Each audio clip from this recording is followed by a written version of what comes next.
እንግዲህ ዛሬው መጽሐፍ ደቂቀ እስጢፋኖስ በሕግ አምላክ የተሰኘው መጽሐፍ ተርጓሚ በታማኝነት ነው የትርጉም ስራቸውን የሰሩት ምንም እንኳን የኦርቶዶክስ እምነት ተከታይ ቢሆኑ ደቂቀ እስጢፋኖስ በሕግ አምላክ ይላል። በሕግ አምላክ ይላል። በሕግ አምላክ ጩኸት ነው አይደል? በሕግ አምላክ ርዕሱ ውስጥ ላለው በጣም ተመጣጣኝ ነው። በደንብ አድርጎ የሚገልጸው ነው። ምን ማለት ነው ብለህ ካልክ ውስጥ ይሄን ሪታ ታገኘዋለህ፣ ይሄን ጩኸት ታገኘዋለህ። ሊያውም ደግሞ በስቃይ የታጀበ ጩኸት፣ ሊያውም ደግሞ በለቅሶ የታጀበ ጩኸት፣ በህመም የታጀበ ጩኸት፣ ደም ያለው ጩኸት። አባ እስጢፋኖስና ተከታዮቻቸው ከአጼ ዘርዓ ያዕቆብ ጋር የሚያጣላቸው ጉዳይ ንጉሱ እንደሚለው ከሆነ ለእመቤታችን ለቅድስት ድንግል ማርያምና ለክቡር መስቀል ስለማይሰግዱ ነው። በሁለቱም ሳይድ በኩል የሚቀርቡትን የግጭት ሐሳቦች ፕሮፌሰሩ በታማኝነት አቅርበዋል። በማስረጃነት ከነሱ ድክመት ይልቅ የማያልፈው የእግዚአብሔር ቃል ይበልጣል፣ ከኔ በቀር ለሌላ ለማንም አትስገዱ ብሏል ይሉታል። በእምነታቸውም ሲጸኑበት አይቀጡ ቅጣት ይቀጣቸዋል። ያልተጠቀመው የማሰቃያ ዘዴ የለም። ያልተጠቀመው የማሰቃያ ዘዴ ምን ቢያደርግ ነው ይኛል? አንተ ከፊት ለፊት እንደሆንከው ከፊት ለፊት ያሮጋቸውና ጦር እየወረወሩ ኢላማ በማድረግ ይወጓቸዋል። የእግሮቻቸውን ጅማት ያወጡባቸው ነበር። ከኋላቸው ይቆርጧቸውና ጅማቶቻቸውን ስበው ያወጡባቸው ነበር። ጆሮአቸው ውስጥ ጉንዳን ይጨምሩባቸው ነበር። ተመልከቱ ቤተሰቦቼ፣ ስግደት የሚገባው ለእግዚአብሔር ነው በማለታቸው በሀገራችን ላይ በምድራችን ላይ ወገኖቻችን በዚህ አይነት መንገድ ተሰቃይተው ሕይወታቸውን ለአምላካቸው መስዋዕት አድርገው አቅርበዋል። 66 ቅዱሳን 23 ወንድ 43 ሴት ምላሳቸው፣ አፍንጫቸው፣ ሴቶቹ ጡቶቻቸው ተቆርጦ ይሄም አልበቃም በድንጋይ ተቀጥቅጠው ተገለዋል። ግን አንድ ጥያቄ እንጠይቅና እንጨርስ። ይሄ ሁሉ ለምንድን ነው? ለእግዚአብሔር ብቻ እንስገድ በማለታቸው።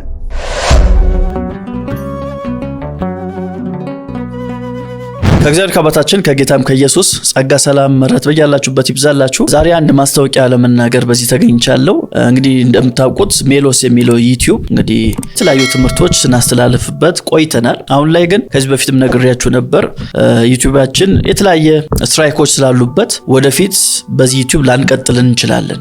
አናቅም መቼ ሊዘጋ እንደሚችል አናቅም እና ዋርኒንጎች ስላሉበት ምናሰብን ባካፕ ዩቲዩብ ለመክፈት አስቤያለሁ እና ያ ዩቲዩብ ቲዮሎጂ ክላስ ነው የሚለው። ስለዚህ እዛ ዩቲዩብ ላይ ገብታችሁ ሰብስክራይብ እንድታደርጉ በጌታ ፍቅር ጠይቃችኋለሁ። እዛ ዩቲዩባችን ላይ ስሙ ራሱ እንደሚናገረው ቲዮሎጂ ክላስ ነው የሚለው። ስነ መለኮታዊ ትምህርቶችን ወደ እናንተ እናደርሳለን ማለት ነው። በተለይም ዶክትሪናል የሆኑ ሀሳቦች ላይ በጣም ፎከስ አድርገን እንሰራለን። የሆነ ጊዜ ላይ ይሄ ሜሎስ ዩቲዩብ ቢዘጋ እንኳን ባካፕ ስላለን በዛ እንቀጥላለን ማለት ነው። ስለዚህ ሁላችሁም እየሄዳችሁ ያንን ዩቲዩብ ሰብስክራይብ እንድታደርጉ በጌታ ፍቅር ጠይቃለሁ። እሱን ደግሞ ሰብስክራይብ እንድታደርጉ ደግሞ አሁን ነው የምጠይቃችሁ፣ ምክንያቱም ሊረሳ ይችላል እና እዚህ እንደምታዩት ሎጎ ይሄን ይመስላል። ቲዮሎጂ ክላስ ይላል። ገብታችሁ አሁን 30 ሰከንድ አይፈጅም። ስለዚህ አሁን ሂዱና ዩቲዩባችሁ ላይ ጻፉት፣ ይሄን ቲዮሎጂ ክላስ የሚለውን ጻፉትና ይሄን ሎጎ ታገኙታላችሁ ማለት ነው። ይሄን ሎጎ ስታገኙት ምን አድርጉት? ሰብስክራይብ አድርጉ፣ የደወሏን ምልክት ተጫኑ። ስለዚህ ልክ 1000 ሰብስክራይብ ስንደርስ ቪዲዮ እንለቃለን ማለት ነው እና አሁን እየገባችሁ ያው እየጠበቅኩ ነው። ቶሎ በሉ። ቲዮሎጂ ክላስ የሚለውን ይሄን ሎጎ ስታገኙ ምን አድርጉት? ሰብስክራይብ አድርጉ ማለት ነው። ተከታታይ የሆነ ትምህርተ ሥላሴን፣ ነገረ ክርስቶስን፣ ነገረ መንፈስ ቅዱስ፣ የጸጋ ስጦታ እና አጠቃቀሙ ምን ይመስላል የሚል ሰዎችንም እያመጣን ከነሱ ጋራ በቃ ትክክለኛ የሆነ ቲዮሎጂ ክላስ ስነ መለኮታዊ ትምህርቶችን ወደ እናንተ ስለምናደርስ ካሁኑ ቶሎ ሰብስክራይብ አድርጉትና እንደው በሁለት ቀን ውስጥ 1000 ሰብስክራይበር እንድታስገቡት በጌታ ፍቅር ጠይቃለሁ። የኛው ዩቲዩብ እንግዲህ ጥሩ ከሆነ በዚሁ እንቀጥላለን። ድንገት ግን ከተዘጋብን ወደዛ መሄዳችን ግድ ስለሚሆንብን ሰብስክራይብ እያደረጋችሁ እንድትቆዩ እንድትጠብቁን በጌታ ፍቅር ጠይቃለሁ። ጸጋ ይብዛላችሁ። ከእግዚአብሔር ከአባታችን ከጌታም ከኢየሱስ ክርስቶስ ጸጋ ሰላም ምሕረት በያላችሁበት ይብዛላችሁ። ከመጽሐፍት ጉያ የተሰኘውን መርሃ ግብራችን ነው ጀምረናል። በዚህ መርሃ ግብር ላይ የተለያዩ መጽሐፍቶችን እያመጣን ጠንካራና ደካማ ጎናቸውን እንዳስሳለን። ለእናንተ ደግሞ የሚነበቡትን እንድታነቡ የማይነበቡትን ደግሞ አርቃችሁ እንድታስቀምጡ እንመክራለን ማለት ነው። ቴልሾ እንዴት ነው? እግዚአብሔር ይመስገን ሁሉ ሰላም፣ ሁሉ መልካም። የዛሬው ጉያችን ወደ በሕግ አምላክ መጽሐፍ ይወስደናል። ወደሚነበቡ ከሚነበቡ መጽሐፍት መካከል ይወስደናል። እንግዲህ የዛሬው መጽሐፍ ደቂቀ እስጢፋኖስ በሕግ አምላክ የተሰኘው መጽሐፍ በጌታቸው ኃይሌ የተዘጋጀ መጽሐፍ ነው። አዲስ አበባ ዩኒቨርሲቲ ፕሬስ በ2007 ዓ.ም ያሳተመው መጽሐፍ ነው። ዋጋውንም እያየው ነበር 97 ብር ይላል። የዛን ዘመን በዘመኑ ምንዛሬ 97 ብር በደጉ ጊዜ እንበለው ቢሆን ዋጋ ይጨምራል። በደጉ ጊዜ 97 ብር ይላል። በነገራችን ላይ ይሄ ሁለተኛ እትም ነው። ሁለተኛ እትም ነው። የመጀመሪያው እትም ከኢትዮጵያ ውጭ ነው የታተመው። እሺ ይሄ ድጋሚ የታተመው ነው። ኦኬ ስለ መጽሐፉ ውስጥ አንዳንድ ነገሮችን እናንሳ። መጀመሪያ ከደካማ ጎን ጀምር። እንደ ደካማ ጎን ወይም ደግሞ እንደ ችግር አድርገን ልናነሳ የምንችለው አንድ ነገር ምንድነው መጽሐፉ ፊደል አቀማመጡ ፊደል አቀማመጡ ደቀቅ ያለ ነው። እንደገና ደግሞ ጠቅጠቅ ያለ ይመስላል። ጠቅጠቅ ብሏል እና ለአይን ትንሽ ከብድ ይመስላል። ጭንቅ ነገር ይላል። በእድሜ ትንሽ ገፋ ላሉ ሰዎች ምናልባትም አይናቸው ለደከመ ሰዎች እንደው ነፃ ሆነው ለማንበብ የሚመች አይመስለኝም። እንደኔ አይነቱ አረጀ ሸብተናል ብዬ ነው። ገና እየተቆጠረ ትንሽ ፎንቱ ከፍ ቢል ዘርዘር ቢል ምናልባት ለአይን ምቹ ይሆናል ብዬ አስባለሁ። ማራኪ ያደርገዋል። ልክ ነህ። ምናልባት በቢ5 ቢታተም ጥሩ ሊሆን ከፍ ባለው ሳይዝ በጣም አሪፍ ነበር ይመስለኛል። ይሄ መጽሐፍ እንግዲህ ከሚነበቡ ብለን ነው አይደል? ምን ጠቁማቸው? ሰዎች ሁሉ እንዲያነቡት የምናበረታታው ሁሉም ሰዎች ቢያነቡት ታሪክ ነው። ንጹህ ታሪክ ነው። አንዱ የብርቱ ጎን ብለን የምናነሳቸው ውስጥ የምናነሳው ነገር አንዱ ምንድነው ተርጓሚው በታማኝነት ነው የትርጉም ስራቸውን የሰሩት። ምንም እንኳን የኦርቶዶክስ እምነት ተከታይ ቢሆኑ ቤተክርስቲያን ደግሞ እነዚህን ሰዎች አውግዣለሁ፣ ለይቻለሁ፣ ከኔ ጋር ህብረት የላቸውም ብላ ብትልም የትርጉም ስራቸውን ሲሰሩ ግን በጣም ታማኝ ነበሩና ይሄ አንዱ የመጽሐፉ ብርቱ ጎን ነው። ሰዎች የሚያነቡት በታማኝነት የተተረጎመ ያለፈ ዘመን ታሪክን ስለሆነ ሰዎች ሁሉ እንዲያነቡት እናበረታታለን። ትርጉም ስትል ትንሽ ብታብራራው እዚህ ጋር በቅንፍ ትርጉም ይላልና ተተርጉሞ ነው የራሳቸው ስራ ነው? አይ የራሳቸው ስራ አይደለም። ከግዕዝ ወደ አማርኛ ነው የተረጎሙት። ግን ትርጉሙን ሲተረጉሙ አንዳንድ ግልጽ መሆን የሚገባቸው የሚሏቸውን ነገሮች መጽሐፍ ውስጥ ሳይቀይጡ ከታች በግርጌ ማስታወሻ ወይም በፉትኖት ለማሳየት ሞክሯል። ለምሳሌ ቦታ ወይም ደግሞ አንዳንድ ግልጽ ያልሆኑ ቃላት አንዳንድ ግልጽ አይሆኑም ብለው ያሰባቸውን ሐሳቦች ጭምር ትንሽ ለማሳየት ሞክረዋል እንጂ ትርጉም ነው ከግዕዝ ወደ አማርኛ የተተረጎመ ነው። ኦኬ በጣም አሪፍ። እሺ እንደዚህ ካልን እስቲ ስለ መጽሐፉ ጠንካራ ጎን ብርቱ ጎኖች እናንሳ። እስኪ መጽሐፉን ርዕሱን አንብብልኝ። ደቂቀ እስጢፋኖስ በሕግ አምላክ ይላል። በሕግ አምላክ ይላል። በሕግ አምላክ ጩኸት ነው አይደል?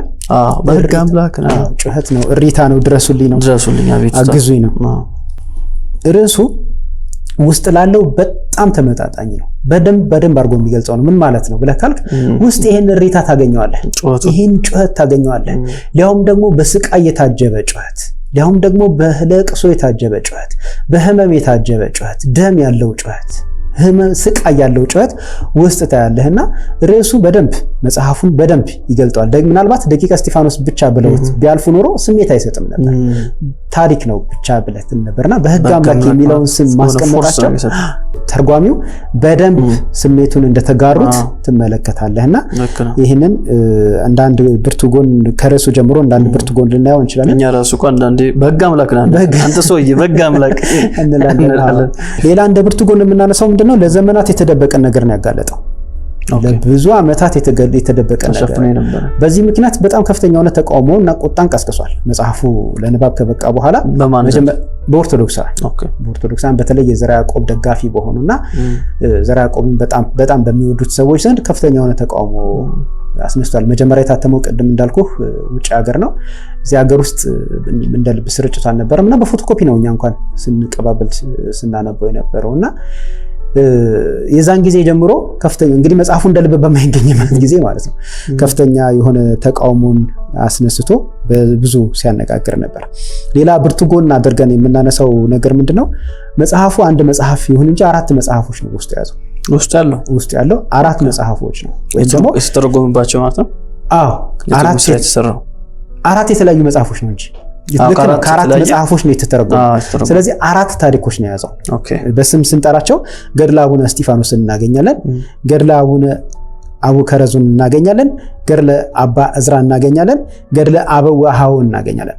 አራት ገድላት በአንድ መጽሐፍ ነው። አራት መጽሐፍ። ስለዚህ አራት መጽሐፍ ፍለጋ ትደክመን በአንድ መሆኑ ለምሳሌ ገዳሙ ማሳትሟል ገዳሙ አሳትሟል። ግን ያሳተመው እሱ ገድለ አቡነ እስጢፋኖስን ብቻ ነው። የሳቸውን ብቻ ነው። አንዱም ገድል ብቻ ነው። ስለዚህ ሶስቱን ገድላት አታገኘም ማለት ነው እዛ ውስጥ እና ይሄ 4 መጽሐፍ መያዙ ተያያዥነት ስላለው ነው። በደንብ ተያያዥነት አለው። በደንብ ተመጋጋቢ ነውና ቆንጆ ስራ ከሚያደርገው ውስጥ ወይም ደግሞ እንድትወደው ከሚያደርገው ውስጥ አንዱ እሱ ነው። ቀደም እንዳነሳው ታሪኩን በታማኝነት መተርጎማቸው አንዱ በጣም የወደድኩለት ነገር ነው። ሌላው እንደ ሌሎች ገድላት እንግዲህ ገድል ነው ብለናል። ገድላት ነው ወደ አማርኛ የተረጎሙት። እንደ ሌሎች ገድላት የተጋነነ ነገር የለውም ማለት ነው። ለምሳሌ ግርግዳ ጥሶ የሚወጣ ኮፍያ አታይም። የሚናገር ዛፍ አትመለከትም። አስራት የሚሰበስብ አህያ አታይም። እንዲህ አይነት እንግዳ የሆነ ነገር አታይም። ጀስት ታሪክ ነው የምታየው። በዛ በታሪክ ውስጥ ያለፉበትን ውጣ ወረዳቸውን ብቻ ነው የምታየው። ሌላው በጣም እንደወደው ከሚያደርገኝ ውስጥና ከገድላት ውስጥ ነገረ ድነትን የማይሸፍን የጌታ ኢየሱስ ክርስቶስን የማዳን ነገር የማይነካ እንደገና ደግሞ ቃል ኪዳን በሚል ሰበብ ሌላ ነገር የሌለው ብቸኛ ገድል ጥራ ብትለኝ ልጠራልህ የምችለው በሕግ አምላክ የተሰኘ የለመድናቸው ቃል ኪዳኖች የሉት በስም እንደዚህ ምናምን። ይሄ መሆኑ ደግሞ የጌታን ማዳን ፈጽሞ አይሸፍንም። የድነትን በተሳሳተ መንገድ አያሳይም። ቃል ኪዳን በሚል በጌታ ኢየሱስ ክርስቶስ ቁስል ላይ እንጨት አይሰድም።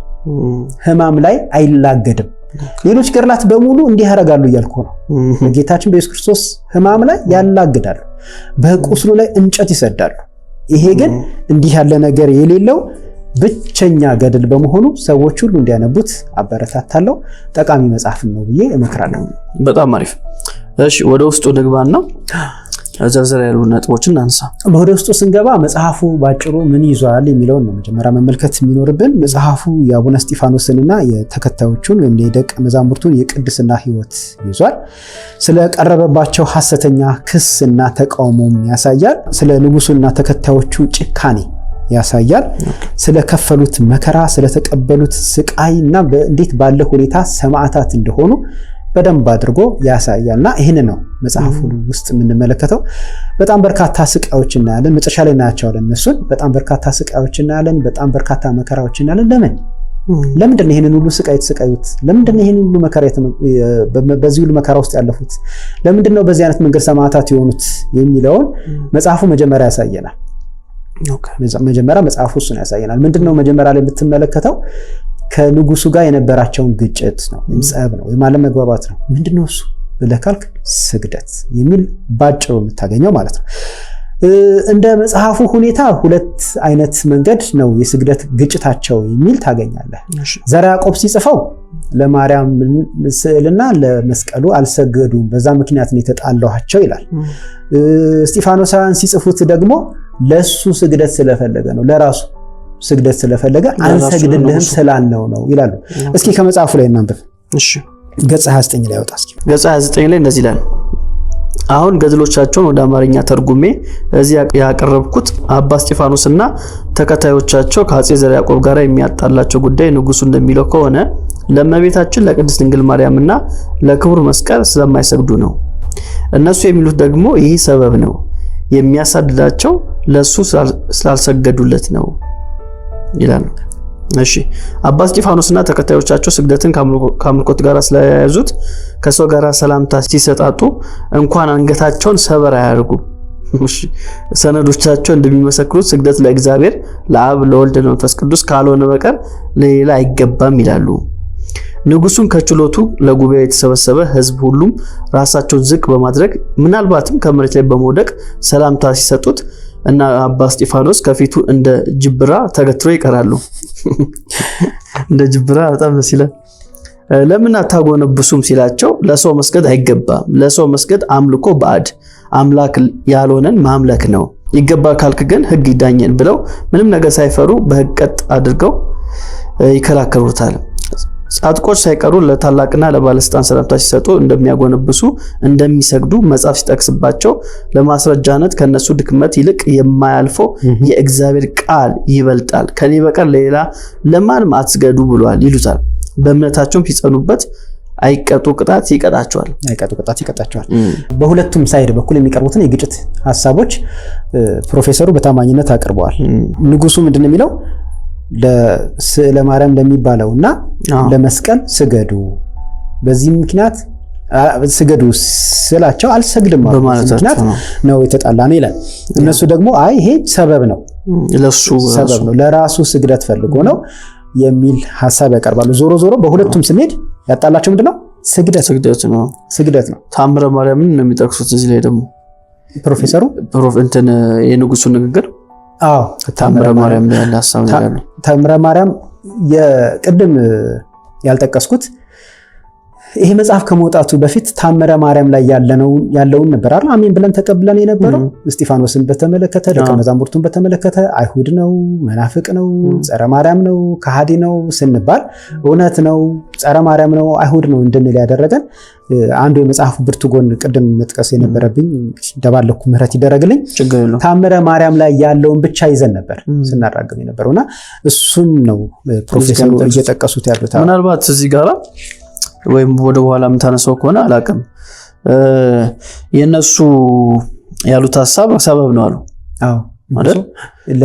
ለማርያምና ለስዕል አንሰግድም ሰበብ ነው ልክ ነው አንሰግድም ብለዋል ይላል መጽሐፉም ወደ ውስጥ እየገባ ራሱ ብለዋል አንሰግድም ብለዋል። ለማርያምና ለስዕል ለመስቀል አይሰግዱም። ታዲያ ለምንድን ነው ሰበብ የሆነው? የመጀመሪያ ግጭታቸው እሱ አይደለም። ኦኬ ታሪኩን በጥቂቱ ላንሳ። እሺ ንጉሱ ጋር ተከሰው ቀረቡ። ንጉሱ ጋር ተከሰው በቀረቡበት በመጀመሪያ የክስ ምንድነው ጊዜ ንጉሱ በሌላ ሰው ላይ ዳኝነት ያቀርብ ነበር፣ ፍርድ ይፈርድ ነበር። ሌሎች መነኮሳት እና የቤተ ክህነት ሰዎች ከንጉሱ ጋር አብረው በዛ ሰው ላይ የፍርድ ቃል አወጡ። እሺ ንጉሱ ይሄን ከሰማ በኋላ አንተስ አትፈርድም ብሎ ዘራቅማን ነው እስጢፋኖስን ጠየቀ። እኔ በዚህ በምድራዊ ፍርድ ላይ አልገባም፣ መጀመሪያም የጠራኸኝ እንዲህ እንደሆነ ባውቅ ኖሮ አልመጣም አለው። ንጉሱ ይሄ አናዶታል። ይሄ ስላናደደው በዚህ እንዳይጣላ ይሄ ለመጣያ ሰበብ አይሆንም። ስለዚህ ስግደቷን እንደ ስፕሪንግ ቦርድ ተጠቀማት። ለማንም እንደማይሰግዱ እዛ ጋር ገባው። ለማንም ብቻ አይደለም ለምንም እንደማይሰግዱ እዛ ጋር ገባው። ስለዚህ ከእነርሱ ጋር ለመጣያ አሁንም ይሄ ምክንያት ስለማይሆን ይሄ ሰበብ ስለማይሆን ምን አመጣ? መስቀልንና ስዕለ ማርያምን አመጣ። ምክንያቱም መቅጣት ፈልጓል። ነገር ግን አልሰገድክልኝም ብሎ መቅጣት አይችልም። ሰው ያሳዝንበታል፣ አመጽ ያስነሳበታል።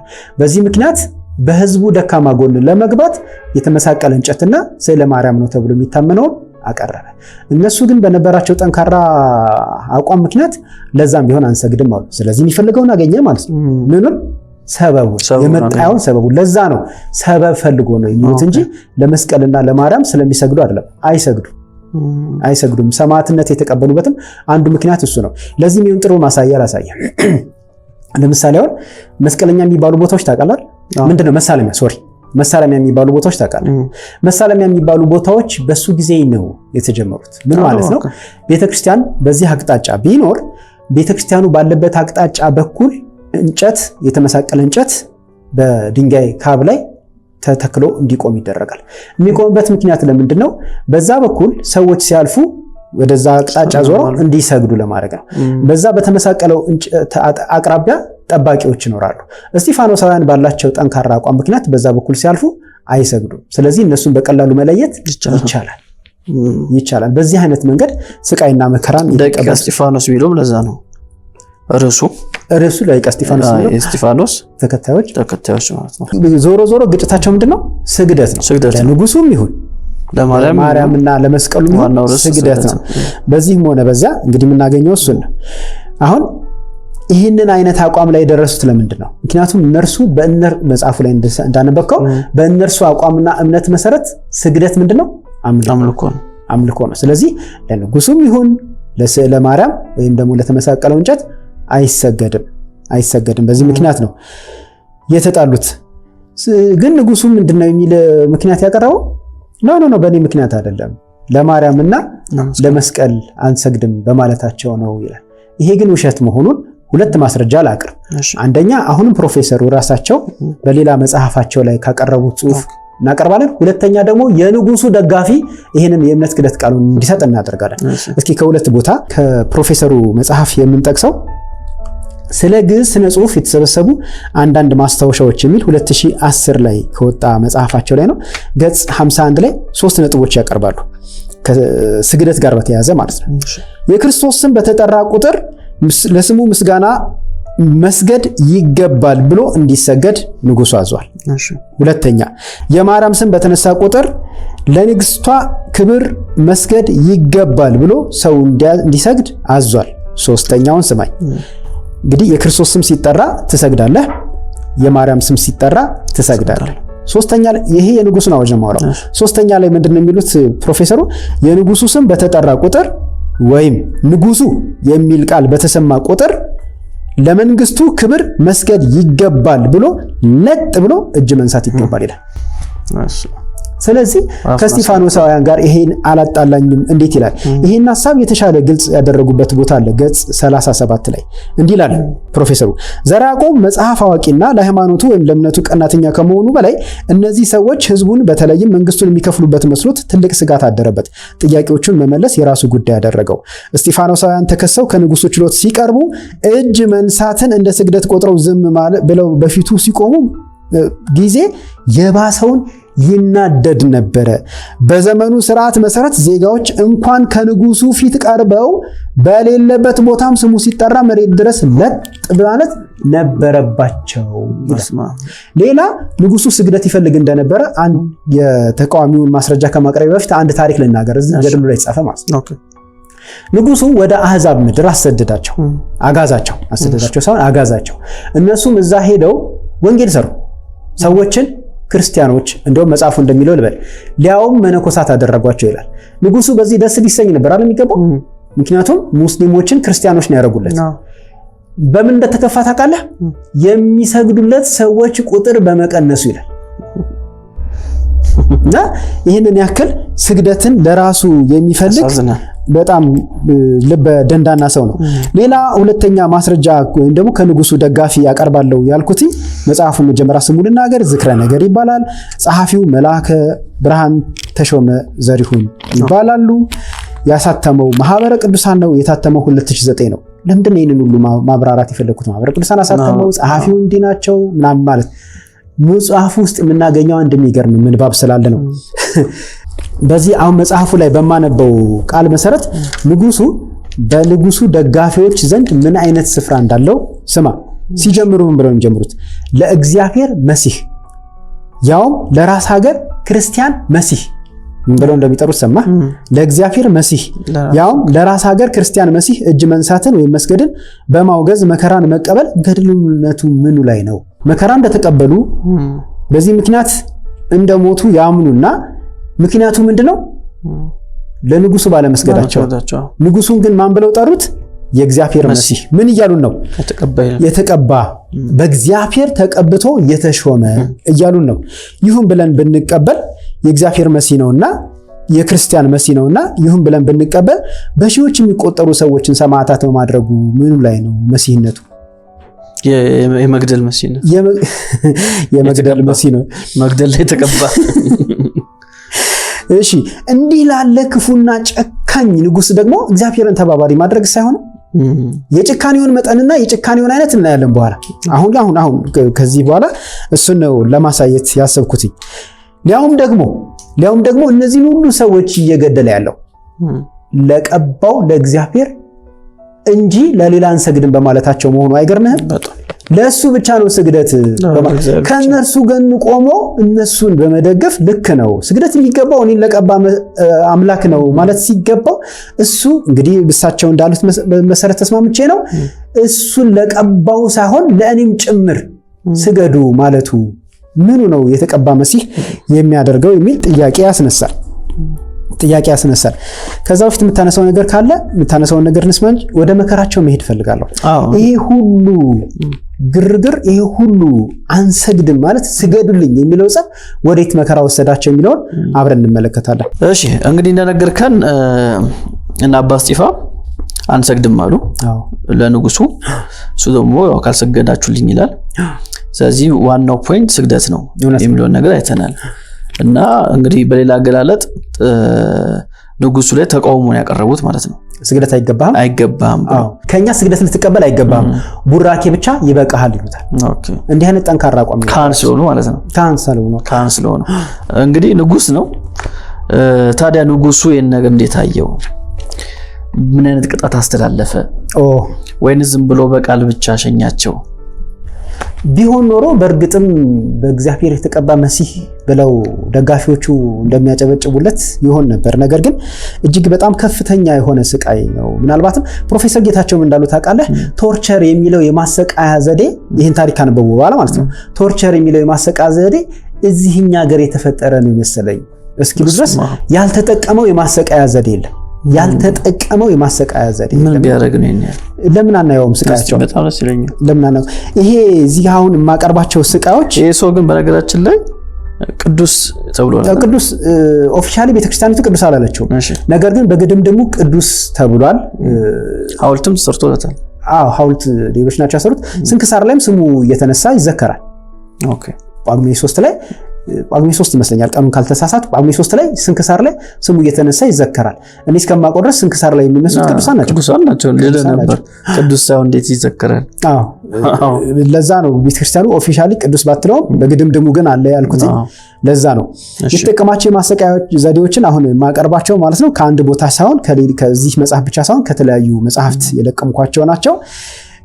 ከቀለል ካለው ጀምሮ ከበድ ወዳሉት እንሄዳለን። ልጆች ባይሰሙት ምናልባት ከቤተሰብ ጋር የምትሰሙ ሰዎች እነዚህን የማሰቃያ መንገዶችና ስቃዮችን ልጆች ባይሰሙት ብዬ እመክራለሁ። ቀለል ካለው ስንጀምር እስር ቤት ውስጥ መጣን ነው። ይሄ የተለመደ ነው። መግደል አለ። ምናልባት መግደል የሚለው ቀለል ያለ ብለህ እንዴት ጠራኸው ልትል ትችል ይሆናል እንጂ ቀላል ነው ለኔ። ምክንያቱም አሁን ወደታች ላይ የተገደሉ ቢሆን ነው አልኩኝ እኮ የተገደሉ መግደልን ቀላል ነው ካልክ አዎ እሺ ለምሳሌ ፍም ውስጥ ሳይገሏቸው ይጥሏቸዋል። ሳይገሏቸው ከነ ህይወታቸው ፍም ውስጥ ይጥሏቸዋል። ከዛ ደግሞ ልክ አሁን አንተ ከፊት ለፊት እንደሆንከው ከፊት ለፊት ያሮጋቸውና ጦር እየወረወሩ ኢላማ በማድረግ ይወጓቸዋል። መሬት ላይ አስተኝተው እንደሚለፋ ቆዳ በላያቸው ላይ እየወጡ ጢጢ በሚባል የንጉሱ መግረፊያ የወንጀለኞች መግረፊያ ነው። ይሄ በጣም ፕሮፌሽናል የሆኑ ገራፊዎች ናቸው የሚገርፉት። ለወንጀለኞች ብቻ መግረፊያ ተብሎ የተዘጋጀ ነው። ያሰቃዩቸዋል። ሌላው በድንጋይ ቀጥቅጠው ይገሏቸዋል። ልክ እስጢፋኖስ ሰማዕት እንደሆነው ማለት ነው። አንዲት ሴት ምን እንዳደረጓት ልንገርህ። እግሮቿን ግራና ቀኝ ወጥረው በማሰር እርቃነ ስጋዋን መሬት ላይ አስተኝተው እሳት አንድደው ጭኗን ብልቷን ሲያቃጥሉ ነበር። ይህንን ደግሞ ያደረጉት አንድ ጊዜ ብቻ አይደለም፣ ቀኑን ሙሉ ነበር። በዚህ አይነት መንገድ በዛው ሞታለች። ቀኑን ሙሉ ጭኗንና ብልቷን ሲያቃጥሏ ስለነበር ሞታለች። አዝራት በተባለ ቦታ ላይ ደግሞ ቦታው በጣም የሚያሰቅቅ ብርድና ከፍተኛው እንቅስቃሴ እንዳለው ነው ያነበብኩት። ራቁታቸው እንዲሆኑ አድርጓቸዋል። ከፍተኛው እንቅስቃሴ ያለው ብርድ ያለበት ቦታ ላይ ነው። በዚህ ምክንያት 98 ሰዎች ሞተዋል እዛ ቦታ ላይ 98 ሰዎች ሰማዕት ሆነዋል። ሌላው የእግሮቻቸውን ጅማት ያወጡባቸው ነበር። ከኋላቸው ይቆርጧቸውና ጅማቶቻቸውን ስበው ያወጡባቸው ነበር። ገበያ ውስጥ በመውሰድ እጅና እግራቸውን በመቁረጥ እጅህም እግሩህም ከተቆረጠ ምንም አይነት እንቅስቃሴ ለማድረግ አትችልም አይደል? በድንጋይ ቀጥቅጠው ይገሏቸው ነበር። በረሃብም ይገሏቸው ነበር። በዚህ አይነት መንገድ 18 ሰዎች ሞተዋል። ኮሶ በማጠጣት ያሰቃዩቸው ነበር። ትንሽ ከሚከብዱት ውስጥ አንዱን ለምብብል ጆሮአቸው ውስጥ ጉንዳን ይጨምሩባቸው ነበር። ሌላ ትንሽ የሚቀፍ ነገር ልንገርህ። ሰውነታቸውን በጦር ይወጉታል መጀመሪያ። ከዛ ቀዳዳ ይፈጥራል አይደል? እዛ ቀዳዳ ውስጥ ድንጋይ በመቀጥቀጥ በቀዳዳ ውስጥ ድንጋይ ይወትፉባቸው ነበር። አንዳንዶችን አስክሬኖች የተቀበሩ ከሆነ ማለት ነው ሞተዋል። የጭካኔያቸውን መጠን ተመልከት። የሞቱትን አስክሬናቸውን ከተቀበሩበት ውስጥ ያወጡና በእሳት ያቃጥሏቸው ነበር። ሬሳ በድን ስሜት አልባ የሆነው ማለት ነው። ሞቶም አይተውትም። መሬት ላይ በማስተኛትና በላያቸው ላይ ደረቅ እንጨት በመረብረብ እሳት ይለቁባቸው ነበር ከነ ህይወታቸው ማለት ነው። እጅና እግራቸውን እየቆረጡ ለአናብስት ይሰጧቸው ነበር፣ ለአውሬ ይሰጧቸው ነበር። አንደኛዋን እናት ቀሚሷን ቆቧን ካስወለቋትና እርቃኗን ካረጉ በኋላ በእሾህ ገርፈዋታል። ከዛ ከጢጢ መግረፊያ ውጪ የእሾህ መግረፊያም ተጠቅመዋል። ወንዶችን ብልታቸውን ቆርጠዋል። ማሆይ አሰላው እየተባለችውን ደግሞ በሰንሰለት እጇን አጥብቀው በጣም ከመጥበቁ የተነሳ እጇ ተቆርጦ ወድቋል። መሬት ላይ በማስተኛት እግሮቻቸውን እና የእግሮቻቸውን መዳፎች በሚስማር በመዶሻ ይመቱት ነበር፣ የውስጥ እግራቸውን ማለት ነው። በርሜል ሰም አፍልተው በፈላው በዛ ውስጥ ይቀቅሏቸው ነበር። በሕግ አምላክ ሲያንሰው ነው አይደል? በሕግ አምላክ የእጆቻቸውን ጣቶች በመዶሻ ይቀጠቅጧቸው ነበር። እንደገና መሬት ላይ አጋድሞ የጋለ ብረት አንደኛውም ሰው አፉ ውስጥ በመክተት በመዶሻ ደግሞ ያን የጋለ ብረት ቀጥቅጠውታል። አፉ ውስጥ ብረቱ ገብቷል፣ የጋለ ነው፣ ያም አልበቃቸውም፣ በመዶሻ ቀጥቅጠውታል። ከዛስ በአፍንጫቸው ውስጥ ሹል ብረት በመሰካት በመዶሻ ይቀጠቅጧቸው ነበር። አንገታቸውን ቆርጠው ጭንቅላታቸውን በዛፍ ላይ በማንጠልጠል ስጋቸውን ደግሞ ለአናብስት በመስጠት ሌሎች እንዲፈሩ ያደርጉ ነበር። አይኖቻቸውን ያወጡባቸው ወይም ያጠፉባቸው ነበር። ቤታቸውን አቃጥለው የሚጠለሉበት በማጣታቸው ምክንያት በረሃብና በበሽታ የሞቱም አሉ ይላል ታሪካቸው። አንዱን ደቀ መዝሙር ያደረጉት ልንገርህ። 5 ጊዜ ተይዞ 5 ጊዜም ተቀጥቷል። 5 ጊዜ ተይዞ ሲሰቃይ ምንድነው ሲቀጣ? አፍንጫው ተቆርጧል፣ ጆሮ ተቆርጧል፣ ምላሱ ተቆርጧል፣ የተለያየ ቅጣት ተቀጥቷል። በመጨረሻ ምን ያደረጉት? ጅማቱ ያልወጣ በመሆኑ ጅማቱ እንዲወጣ በማድረግ አይኑ በወስፌ እንዲወጣ በማድረግ ንጉሱ ራሱ አዞ በዚህ አይነት መንገድ ቀጥተውታል። 700 መነኮሳት በአደባባይ እርቃናቸውን ቆመዋል። ይህ ምናልባት ቀላል ሊመስል ይችላል። ነገር ግን በጊዜው በነበረው ሁኔታ እጅግ በጣም ከባድ ከሚባሉ ቅጣቶች ውስጥ አንዱ ነው። በዛ ላይ ደግሞ መነኮሳት ናቸው። መነኮሳት አይደለም ልብሳቸው፣ ቆባቸው እንኳን አይነካም፣ አይወልቅም። ይህንን ዳንኤል ክብረት የራሱ ዘርዓ ያዕቆብ ሌላ አባት በዚህ አይነት መንገድ መቅጣቱን ተቃውሞ የጻፈበትን ጽሑፍ መመልከት ይቻላል። አራቱ ኃያላን የሚለው መጽሐፍ ላይ 66 ቅዱሳን 23 ወንድ 43 ሴት ምላሳቸው፣ አፍንጫቸው፣ ሴቶቹ ጡቶቻቸው ተቆርጦ ይሄም አልበቃም፣ በድንጋይ ተቀጥቅጠው ተገለዋል። በድንጋይ ተቀጥቅጠው ተገለዋል። አንዱን አባት አቡናፍርን ይባላል ወታደሮች ይዘው ወደ ንጉሱ ወሰዱት። ወደ ንጉሱ ይዘውት ሲሄዱ ሽማግሌ ከመሆኑ የተነሳ በሽተኛም ስለነበር መሄድ አልቻለም። ስለዚህ ወታደሮች በገመድ አስረው መሬት ለመሬት እየጎተቱ ስጋው ተበጣጥሶ እንዲሞት አድርገውታል። ይሄን ከዚህ ጋር በተያያዘ አንድ ታሪክ መስማቱ ራሱ ደከመኝ። ለዛ ነው ልጆች እንዳይሰሙት ያልኩት። ጨርሻለሁ። ለነገሩ አንድ የሚቀጡበትን መንገድ ልንገርህ። ለምሳሌ እኔ እናንተን እንደ ከብት ቀንበር ተጭኖብን እንድንሄድ ይደረጋል። ጫሞቹን አጥምደው ወደ ንጉሱ ጋር ሲወሰዱ በዛ አይነት መንገድ እንዲወሰዱ ይደረጋል።